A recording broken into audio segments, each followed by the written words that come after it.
क्षत्रिय कुलावतम सिंहासनाधीश्वर श्रीमंत श्री श्री श्री छत्रपती शिवाजी महाराज की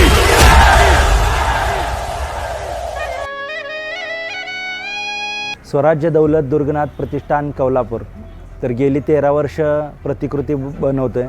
हे 14 वर्ष आहे. तर ह्या 14व्या वर्षी आम्ही तोरणा किल्ल्याची प्रतिकृती बनवलेली आहे. तर चला मग बघूया तोरणा किल्ल्याची प्रतिकृती.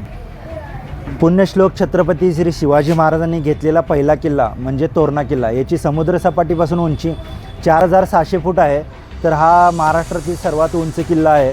तर ज्यावेळी शिवाजी महाराजांनी हिंदवी स्वराज्याची शपथ रायरेश्वरावर घेतली तर त्यावेळी त्यांनी ठरवलं की हा प्रचंडगड म्हणजे हा विस्तारानं मोठा प्रचंडगड असल्यामुळे याला प्रचंडगड असं नाव होतं. शिवाजी महाराजांनी रायरेश्वरावर शपथ घेऊन पहिला किल्ला जो घेतला तो हा तोरणा किल्ला, प्रचंडगड किल्ला. परंतु हिंदवी स्वराज्याचं तोरण बांधलं म्हणून याचं नाव तोरणा म्हणून ठेवलेलं होतं. तर ह्या किल्ल्यावर अगोदर शिबंदी फार कमी असल्यामुळे शिवाजी महाराजांनी हा किल्ला पटकन घेतला होता. तर हा किल्ला ज्यावेळी तुम्ही आता पुणे ते सातारा रोडवर एक नसरापूर फाटा लागतो. तर नसरापूर फाट्यापासून नसरापूर फाटा लागतो. तर तिथून एक 30 किलोमीटर अंतरावर वेल्हे गाव आहे. तर वेल्हे गावातून तुम्ही एका तासामध्ये ह्या पाऊलवाट आणि पायऱ्याच्या मार्गाने पहिल्या दरवाजापर्यंत पोहोचता. तो म्हणजे बिनीचा दरवाजा. हा प्रथम प्रवेशद्वार आहे. इथून वर जाताना इथं प्रत्येक जे काही जिन्नस असू दे, मावळे असू दे किंवा जे काही इतर लोक यायचे त्यांना चेक करूनच वर सोडलं जायचं. तिथून आपण वर गेल्यानंतर पहिला जो दरवाजा तुम्हाला बालेकिल्ल्याचा दिसतोय तो म्हणजे कोटी दरवाजा. आता हा तोरणा किल्ला हा 3 विभागामध्ये विभागला गेला आहे. एक म्हणजे बालेकिल्ला, दुसरा म्हणजे बुदलामाची आणि दुसरी म्हणजे बुदलामाची आणि तिसरी म्हणजे झुंजारमाची. आता आपण जर बालेकिल्ल्यामध्ये प्रवेश करताना बघितलं तर पहिला तुम्हाला कोटी दरवाजा दिसेल. हा कोटी दरवाजा हा गोमुखी रचनेचा आहे. म्हणजे आत जाताना तुम्हाला जरी शत्रूंनी हत्ती घेऊन आत गेलं आणि दरवाजा तोडायचं म्हटलं तरीसुद्धा ते शक्य नाही, किंवा ओंडके घेऊन जरी दरवाजा तोडायचं म्हटलं तरी शक्य नाही. आता हा बालेकिल्ल्याचा तुम्ही परिसर बघितला तर ह्याच्यामध्ये बालेकिल्ला म्हणजे किल्ल्याच्या आतील किल्ला, त्याला बालेकिल्ला आपण म्हणतो. तर जोपर्यंत शत्रू बालेकिल्ला जिंकून घेत नाही तोपर्यंत शत्रूच्या ताब्यात किल्ला जात नाही. आता जेव्हा आपण कोटी दरवाजाने आतमध्ये जातो तेव्हा तुम्हाला एक खोकट टाके दिसेल. तर खोकट टाके हे शुद्ध पाण्याचं टाकं आहे बालेकिल्ल्यामधील. त्याच्या पुढची जी वास्तू दिसते ती म्हणजे अंबरखाना. तर अंबरखाना इथं धान्य कोठार म्हणजे धान्य ठेवलं जायचं जे पूर्ण किल्ल्याला पुरवलं जायचं. हा पुढची जी वास्तू दिसते ती म्हणजे लक्कडखाना. लक्कडखाना म्हणजे इथं लाकडं वगैरे ठेवली जायची, ती संध्याकाळच्या वेळी जेवण बनवताना यूज केली जायची. पुढच्या बाजूला तुम्हाला एक तोरणजाई देवीचं मंदिर बघायला भेटेल. तर ह्या बालेकिल्ल्यामध्ये 2 महत्त्वाचे मंदिरं जुन्या काळातील आहेत. ते म्हणजे तोरणजाई देवीचं मंदिर आणि दुसरं म्हणजे एक मेंगाई देवीचं मंदिर. तर तोरणजाई देवीचं मंदिर तुम्ही जेव्हा बघायला गेला तर तोरणजाई देवीच्या मंदिराच्या आतमध्ये 3 शिळा बघायला भेटतील. एक तोरणजाई देवी, दुसरं सोमजाई देवी आणि तिसरी एक शिळा आहे परंतु तिचं नाव अनामिक म्हणजे इतिहासाच्या पुस्तकामध्ये नाही आहे. त्या समोरच तुम्हाला एक तळं दिसेल, ते तोरणजाई तळे तुम्हाला बघायला भेटेल. त्याच्या बाजूलाच एक म्हसोबा तळे आहे. म्हसोबा तळे म्हणजे तिथे एक म्हसोबाची एक छोटीशी मूर्ती आहे, त्याच्यावरून त्या तळ्याला म्हसोबा तळे म्हणून नाव दिलेलं आहे. आता ज्यावेळी तुम्ही हा हनुमान बुरुज बघताय तर हनुमान बुरुज म्हणजे त्या बुरुजामध्ये मारुतीची मूर्ती कोरलेली आहे म्हणून ह्या बुरुजाला हनुमान बुरुज म्हणून नाव दिलेलं आहे. आता वरच्या बाजूला जेव्हा तुम्ही बघाल तर प्रत्येक बालेकिल्ल्याला किंवा माची असेल तर माचीला एक सरनोबत असतो. त्याप्रमाणे एक सदर तुम्हाला दाखवलेलं आहे. म्हणजे जे काही न्यायनिवाडा करायचे असतील किंवा सल्लामसलत करायचे असेल तर बालेकिल्ल्यावर तो सरनोबत ह्याच्यावर सल्लामसलत करत असेल. पुण्यश्लोक छत्रपती शिवाजी महाराजांनी ज्यावेळी हा किल्ला घेतला त्यानंतर हा किल्ला घेऊन त्यांनी राजगड हे राजधानी बसवली. त्यामुळे ह्या किल्ल्यावर शिवाजी महाराजांचं वास्तव्य जास्त नव्हतं. तर ह्या बाजूला तुम्ही बघितलात तर प्रत्येक वेळी तुम्हाला वास्तू वगैरे भरपूर बघायला भेटतील.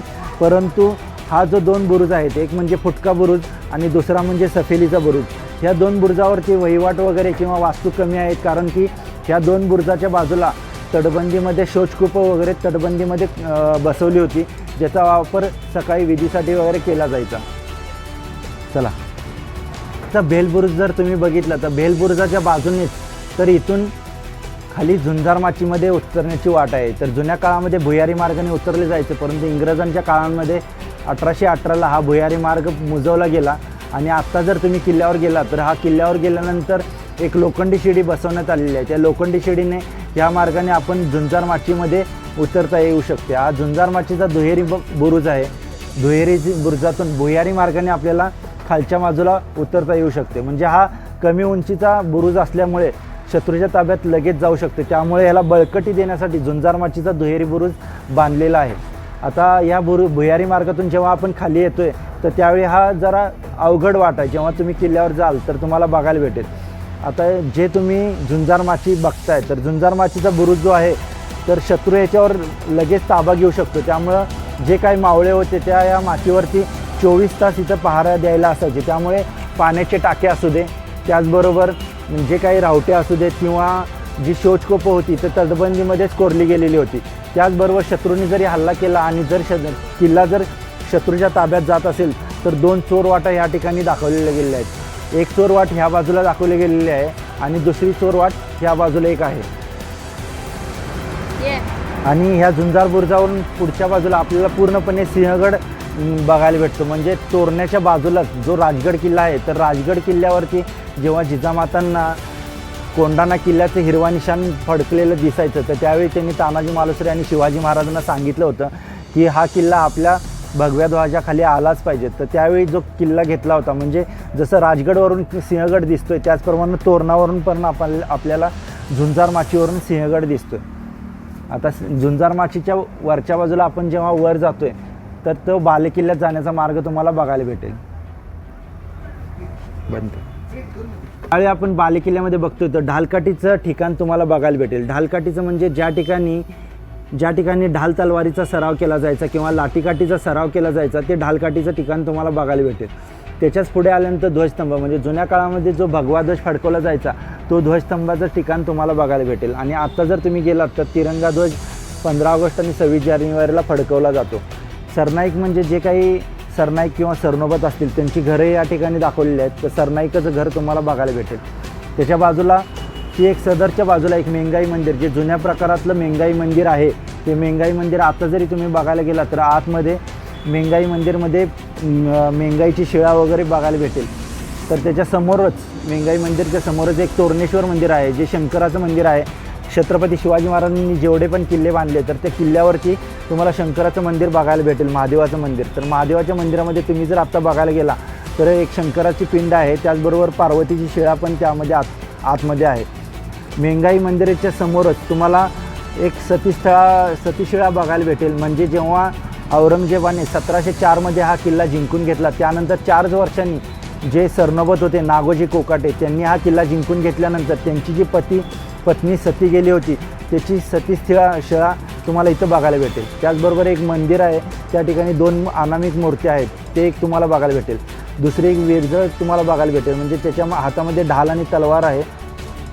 ज्याच्या हातामध्ये ढाल मंदिरच्या समोरच तुम्हाला विशिष्ट प्रकारचे टाके बघायला भेटेल, मेंगाई टाके ज्याच्यातील पाणी शुद्ध पाणी हे मंदिरासाठी यूज केलं जायचं. त्याच्यासमोरच टकमक बुरुज आहे. म्हणजे रायगडावरती तुम्हाला टकमक जसं बघायला भेटतं त्याप्रमाणे ह्या बालेकिल्ल्यावर टकमक बुरुज तुम्हाला बघायला भेटेल. ह्या बालेकिल्ल्याचा सर्वात उंच बुरुज म्हणजे टकमक बुरुज आहे. या टकमक बुरुजावरून जुन्या काळामध्ये कडेलोट केला जायचा आणि ह्या बुरुजावरती जुन्या इतिहासामध्ये अशी नोंद नाही आहे की कुणाला कडेलोट वगैरे केलेला आहे म्हणून. ज्यावेळी आपण ह्या बाजूनं जेव्हा पुढे जातो आहे तर तुम्हाला या ठिकाणी कोकण दरवाजा बघायला भेटेल. तर कोकण दरवाजा म्हणजे हा महत्त्वाचा दरवाजा आहे. या दरवाजामधून पूर्णपणे कोकणावरती नजर जात होती म्हणून ह्याला कोकण दरवाजा म्हणून नाव दिलेलं आहे. कोकण दरवाजामध्ये आतमध्ये गेल्यानंतर दोन्ही बाजूला मावळे वगैरे राहू शकतात अशा दोन्ही बाजूला देवड्या पण बांधलेल्या आहेत. इथून आपण खाली जाताना तुम्हाला हत्तीमाळाचा प्रदेश बघायला भेटेल. हत्तीमाळ आणि हत्तीमाळ बुरुज म्हणजे जसं रायगडावरती तुम्हाला होळीचा माळा आहे जिथे सपाट प्रदेश आहे आणि त्या सपाट प्रदेशावर होळीचा आणि दसऱ्याचे सण साजरे केले जायचे त्याप्रमाणे या हत्तीमाळावरती पण होळीचे सण वगैरे साजरे केले जायचे. जसा हत्तीची सोंड असेल त्याप्रमाणे याचा आकार असल्यामुळे याला हत्तीमाळ म्हणून नाव दिलेलं आहे आणि त्याचा बुरुज लागूनच आहे त्याला हत्तीमाळ बुरुज म्हणून नाव दिलेलं आहे. या हत्तीमाळ बुरुजावरून पूर्णपणे बुदलामाची तुम्हाला दिसू शकते.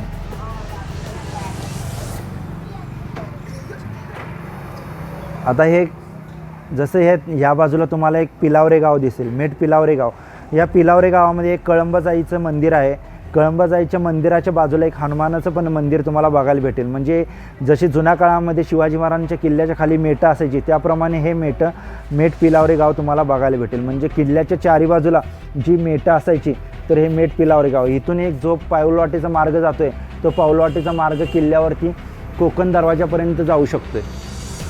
त्याचबरोबर जो राजगडवरून आळू दरवाजातून जो मार्ग येतो पाठीमागच्या बाजूने तो पाठीमागच्या बाजूने येणारा मार्ग पाऊलवाटेच्या मार्गे आपण तोरण्यावर जो एंट्री करतोय तर तोरण्यावरती येताना तुम्हाला जो पायऱ्यांचा मार्ग दिसतोय इथून भगत दरवाजा मार्गे आपण तोरण्यामध्ये शिरकाव करू शकतोय.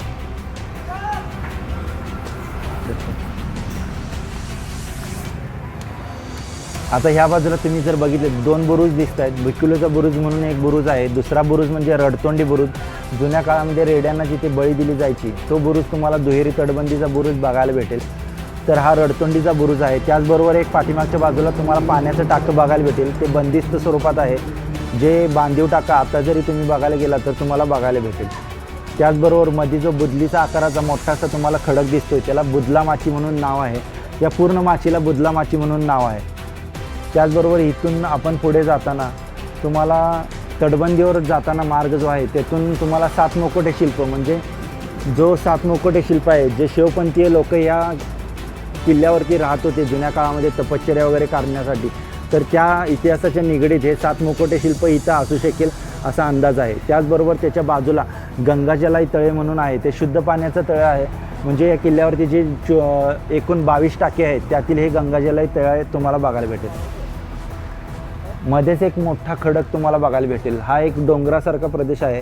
तर या किल्ल्यावरती याचं नाव विशाळा खडक म्हणून तुम्हाला बघायला भेटेल.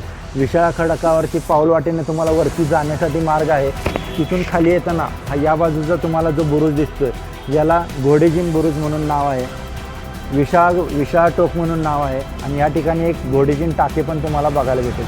हा दुहेरी तटबंदीचा आहे. म्हणजे शत्रूनं जरी हल्ला केला तर दुहेरी संरक्षणासाठी ह्या विशाळा टोकावरून आपण किल्ल्याचं रक्षण करू शकत होतो. विशाळा टोकावरून पाऊलवाटेच्या मार्गे आपण घोडेजिन टोकापर्यंत जाऊ शकतो. तर घोडेजिन टोकापर्यंत जाण्याचा हा मार्ग पाऊलवाटेनं आम्ही दाखवलेला आहे. घोडेजिन टोक हे दुहेरी तटबंदीचं आहे आणि 2 प्रकारे याला दुहेरी तटबंदी आहे. आणि दुहेरी तटबंदीमध्ये दोन्ही बाजूने आपल्याला या घोडेजिन टोकामधून उतरता येऊ शकते. त्याच बाजूला आतल्या बाजूला एक पाण्याचं टाकं पण आहे जिथं जुन्या काळामध्ये आपण जसं म्हणतोय की घोडे वगैरे पाणी पिण्यासाठी इथलं आणले जायचे त्यामुळे घोडेजिन टाके पण तुम्हाला इथं बघायला भेटेल. इथून जो पुढे जाणारा मार्ग आहे इथून आपण चित्ता दरवाजापर्यंत पोहोचू शकतो. म्हणजे या किल्ल्याला वरती जाण्यासाठी जसे 5 मार्ग आहेत त्यातील एक म्हणजे वेल्हे गावातून मी तुम्हाला बिनीचा दरवाजा दाखवला. दुसरा म्हणजे मेट पिलावरे गावातून कोकण दरवाजा आणि भगत दरवाजा. हा 4था दरवाजा म्हणजे चित्ता दरवाजा. जुन्या काळामध्ये या दरवाजावरती चित्त्याचं शिल्प असल्यामुळे शिवाजी महाराजांनी या दरवाजाला चित्ता दरवाजा म्हणून नाव दिलेलं होतं. आता तुम्ही या विशाळा खडकाच्या बाजूला एक कापूर लेणे म्हणून एक विशिष्ट वास्तू तुम्हाला बघायला भेटते. तिथं माळुंगे टाके पण आहे. म्हणजे जुन्या काळामध्ये असं सांगतात की शिवपंथीय लोक म्हणजे जे शंकर महादेवांना मानणारे होते ते इथं तपश्चर्या करत होते. ते त्याच्यावरून इथं अवशेष पण सापडलेले आहेत. जे आनंद पाळंदे सर म्हणून आहेत त्यांनी तोरणा किल्ल्यावर जे पुस्तक लिहिलेले आहे त्या पुस्तकामध्ये पूर्णपणे याचे पुरावे पण दिलेले गेलेले आहेत. आता इथं पुढं आल्यानंतर हा पूर्ण प्रदेश तुम्हाला बुदला माची बघायला भेटेल. या बुदला माचीवर वास्तू वगैरे फार कमी आहेत परंतु सरनोबत जो खालून जी जिन्नस यायचा तो जिन्नस किंवा जी काही लोक यायची त्यांना चेक करण्याचं काम हे सरनोबत बघायचा. तर सरनोबताचं घर या ठिकाणी आम्ही दाखवलेलं आहे. याच्या पुढच्या बाजूला तुम्ही बघाल तर शिवाजी महाराजांनी तोफेसाठी जी काही दारू लागायची ती तोफेची दारूसाठी दारू कोठारही बांधले होते. दारूखानाही आम्ही या ठिकाणी दाखवलेला आहे. आता खालच्या बाजूला विशिष्ट स्वरूपाचं तुम्ही एक सोन्याच्या मोहरांनी भरलेले हांडे बघायला भेटेल. म्हणजे याचा इतिहास सांगायचं म्हटलं छत्रपती शिवाजी महाराजांनी ज्यावेळी हा तोरणा किल्ला घेतला शिवाजी महाराजांनी जिंकलेला पहिला किल्ला म्हणजे तोरणा किल्ला. तर तोरणा किल्ला जिंकल्यानंतर ज्यावेळी शिवाजी महाराजांनी मैदानी प्रदेशावर जिंकणं शिवाजी महाराजांना शक्य नव्हतं असं त्यांना माहीत होतं. दूरदृष्टी होती.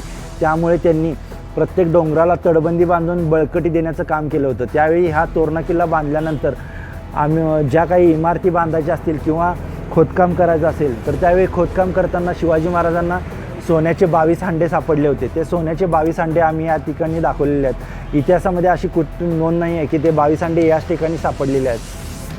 त्याचबरोबर पुढच्या बाजूला तुम्ही बघाल वाळंजाई देवीचा दरवाजा, म्हणजे खालच्या बाजूला एक भट्टी गाव आहे. तुम्ही या ठिकाणी भट्टी गाव बघाल. या गावातून जी जाणारी वाट आहे ती या पाऊल वाटेने पायऱ्यांच्या मार्गे वाळंजाई देवीच्या दरवाजापर्यंत जाते. तर वाळंजाई देवीच्या दरवाजापासून एक पाऊलवाट आहे ती या देवीच्या दरवाजापर्यंत जाताना तुम्हाला बघायला भेटेल. त्याचबरोबर ह्याच्या पुढच्या बाजूला एक पाण्याचं टाकं पण तुम्हाला बघायला भेटेल. आता बुदलामाचीचा पूर्णपणे जो कार्यक्रम म्हणजे व्यवहार किंवा सल्लामसलत असायची किंवा न्यायनिवाडा असायचे ते या ठिकाणी या सदरेवरती केले जायचे. तर जो सरनोबत होता या बुदलामाचीचा तो सरनोबत या ठिकाणी शिवाजी महाराजांच्या या सदरेचं पूर्णपणे कामकाज बघायचं. आता या बाजूला तुम्ही बघाल तर 2 पाण्याचे टाके तुम्हाला बघायला भेटतील. एक म्हणजे शिवगंगा टाके आणि दुसरं म्हणजे पाताळगंगा टाके. हे शुद्ध पाण्याचे टाके या ठिकाणी तुम्हाला बघायला भेटतील. या बाजूने आपण जेव्हा वरच्या बाजूला जातोय तर जाताना तुम्हाला पुढच्या बाजूला एक चिनला दरवाजा बघायला भेटेल. हा चिनला दरवाजा म्हणजे आता जरी तुम्ही बघायला गेला तर चिनला दरवाजापर्यंत आपण पोहोचू शकतोय, परंतु चिनला दरवाजातून खाली जाण्याचा मार्ग तुम्हाला दिसणार नाही आहे. परंतु असं इतिहासामध्ये नोंद आहे की औरंगजेबानं ह्या किल्ल्याचा एक इतिहास म्हणजे औरंगजेबानं घेतलेला एकमेव मैदानी प्रदेशावर घेतलेला एकमेव किल्ला म्हणजे हा तोरणा किल्ला आहे. ज्यावेळी त्याने जो मलिक अहमद म्हणून होता जो जुन्या काळातला होता त्याप्रमाणे औरंगजेबानं सिद्दी अंबर म्हणून याला पुढं हातम खान आणि सिद्दी अंबर या 2 सरदारांना पुढे पाठवले होते हा किल्ला जिंकण्यासाठी. आणि 5 नोव्हेंबर 1703 औरंगजेबाने ह्या किल्ल्याला वेढा दिला होता. 5 महिने या किल्ल्याची लढाई चालली होती. तर 10 मार्च 1704 हा किल्ला औरंगजेबाने जिंकून घेतला होता. तर ह्याच मार्गाने जे काही सिद्दी अंबरचे किंवा हातम खान जे सैनिक होते ते ह्याच मार्गाने वरच्या बाजूला चढले होते. औरंगजेबानं याचबरोबर राजगड किल्लाही जिंकून घेतला होता. तर तुम्ही बघाल की त्याच नंतर 4च वर्षांनी नागोजी कोकाटे म्हणून मराठी सरदार होते त्यांनी हा किल्ला जिंकून घेऊन मराठ्यांच्या आधिपत्याखाली आणला होता. तर स्वराज्य दौलत दुर्गनाथ प्रतिष्ठानतर्फे गेली 13 वर्षे प्रतिकृती बनवतोय. हे 14वं वर्ष आहे. 14व्या वर्षी पावसाळ्यातील तोरणा कसा असेल तो आम्ही दाखवण्याचा प्रयत्न केलेला आहे. तर याच्यावरती ज्या वास्तू असतील आम्ही 2 ते 2.5 महिने या किल्ल्यावरती प्रतिकृती बनवण्यासाठी काम करतो आहे. त्याचबरोबर 2 अभ्यास दौरे आम्ही किल्ल्यावरती केलेले आहेत. म्हणजे कोणत्या वास्तू कुठं आहेत किंवा तटबंदी कशी आहे किंवा जुन्या काळामध्ये इतिहासामध्ये याचा नोंद कशी आहे, नकाशे कसे आहेत, त्याप्रमाणे ही वास्तू हुबेहूब प्रतिकृती बनवण्याचा आमचा हा प्रयत्न आहे. म्हणजे लहान मुलं असतील किंवा म्हातारी माणसे असतील त्या दोघांनाही किल्ल्यावर जाणं शक्य नाही आहे. त्या दोघांना एका तासामध्ये हा किल्ला पूर्णपणे कसा बघता येईल हे आमचं ह्या किल्ले प्रतिकृती बनवण्या पाठीमागचं उद्दिष्ट आहे. तर त्याचप्रमाणे जो काही 2-2.5 महिन्याचा कालावधी आहे त्याच्यामध्ये यावरील पूर्ण वास्तू ज्या असतील त्या पूर्ण वास्तू आमच्या जे काही सदस्य आहेत त्यांनी बनवलेल्या आहेत. त्याचबरोबर स्वराज्य दौलत दुर्गनाथ प्रतिष्ठान कोल्हापूर ज्या प्रतिकृतीसाठी तत्पर आहे ते गेले 4 वर्ष आम्हाला राज्यस्तरीय स्पर्धेमध्ये प्रथम क्रमांकसुद्धा भेटलेले आहेत. तर जे काही तुमचे नातेवाईक असतील किंवा मित्र असतील तर त्यांच्यासाठी हा 5 तारखेपर्यंत किल्ला उघडा आहे म्हणजे सज्ज आहे तुम्हाला प्रतिकृती बघण्यासाठी. तर प्रत्येकाने हा किल्ला प्रत्येकापर्यंत हा व्हिडिओ शेअर करा, सबस्क्राईब करा आणि त्याचबरोबर लाईक पण करा. आणि धन्यवाद.